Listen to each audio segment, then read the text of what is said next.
Keempat tersangka bandar narkoba yang berhasil diringkus petugas Satres Narkoba Polres Lubuk Linggau, yakni Uyot, Man, dan Aryansyah. Ketiganya merupakan warga Kecamatan Babat Toman, Kabupaten Musi Banyu Asin. Sedangkan Heri warga Kecamatan Lubuk Linggau Selatan 2, Kota Lubuk Linggau. Dalam keterangan persnya kepada wartawan, Kapolres Lubuk Linggau AKBP Mustafa menjelaskan, penangkapan bandar narkoba antar provinsi ini berdasarkan informasi dari warga, di mana akan ada transaksi peredaran narkoba jenis sabu-sabu yang akan masuk ke wilayah Lubuk Linggau dari Kabupaten Rejang Lebong, Bengkulu, untuk diedarkan di wilayah Lubuk Linggau dan Musi Banyu Asin.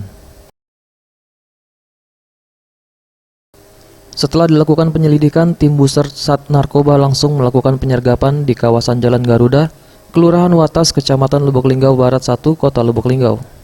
Dari penangkapan terhadap keempat tersangka, petugas berhasil mengamankan sabu 1 kg yang sudah siap edar.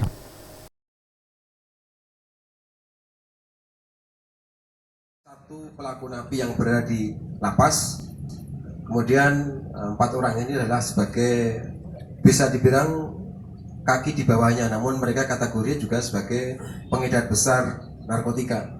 Jadi pasal yang kita sangkakan ya pasal 112, 114 maupun pasal 132 Undang-Undang Narkotika dengan ancaman hukuman bisa maksimal seumur hidup ataupun hukuman mati. Sementara itu, dengan keberhasilan menggagalkan peredaran sabu 1,04 kg dengan nilai 1,2 miliar rupiah, Sat Narkoba Polres Lubuk Linggau bisa menyelamatkan 22.000 orang dari bahaya narkoba.